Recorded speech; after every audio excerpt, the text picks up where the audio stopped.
যারা দিচ্ছে মুনাফা লুণ্ঠনের জন্য অর্থনীতির যে পদক্ষেপগুলো নিয়ে অগ্রসর হওয়ার চেষ্টা করছে, তাতে নতুন কাজ কোথায়? স্বাভাবিক কারণে সারা পৃথিবীতে যেমন আমাদের দেশের সমস্যা বাড়ছে, এটার জন্য মার্ক্সবাদী কমিউনিস্ট পার্টি দেয়। তাহলে এইরকম একটা জায়গায় কি স্লোগান দিয়ে তাদেরকে আকৃষ্ট করব? আপনি মল্ল ভোলানো কোনো স্লোগান দিয়ে আকৃষ্ট করবেন? চাঁদ দেখে সূর্য বলবেন, আম দেখে কাঁঠাল বলবেন, তাহলে তো লাভ হবে না কিছু। তাহলে তার কাছে সত্যটা বলতে বিকল্প কি? তোমার জীবনের মূল সমস্যা বেকার সমস্যা, সমাধান কে দেবে? পুঁজিবাদ, সাম্রাজ্যবাদ, সে তো সমাধান দিতে পারবে না। তাহলে আমেরিকাতে কেন প্রতিবাদ হচ্ছে? ওখানে কেন লড়াই হচ্ছে?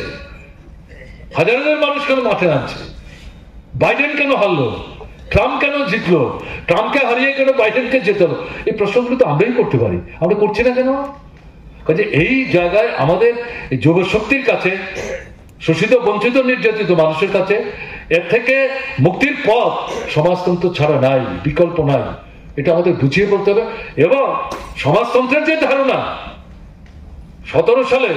1917 সালে আন্তর্জাতিক যে পরিস্থিতি পরিমণ্ডলের মধ্যে, যে আবহাওয়ার মধ্যে সোভিয়েত দেশের সমাজতন্ত্র হয়েছে, তার মধ্যে পরিস্থিতি পরিবর্তন হয়েছে আন্তর্জাতিক ক্ষেত্রে, জাতীয় ক্ষেত্রে, অর্থনৈতিক ক্ষেত্রে। কাজে এই জায়গায় মূল ধারণাটা স্থির থেকে বিভিন্ন রাষ্ট্রে সমাজতান্ত্রিক ব্যবস্থার অভ্যুদয় ঘটাতে গিয়ে সেখানকার যে পরিস্থিতি, তার যে বৈশিষ্ট্য, এটাকে বিবেচনায় রেখে সেই দেশের কমিউনিস্ট আন্দোলনের নেতৃত্ব সেই ধরনের পদ্ধতিতে সেখানে সমাজতান্ত্রিক রাষ্ট্র ব্যবস্থা গড়ে তুলবে।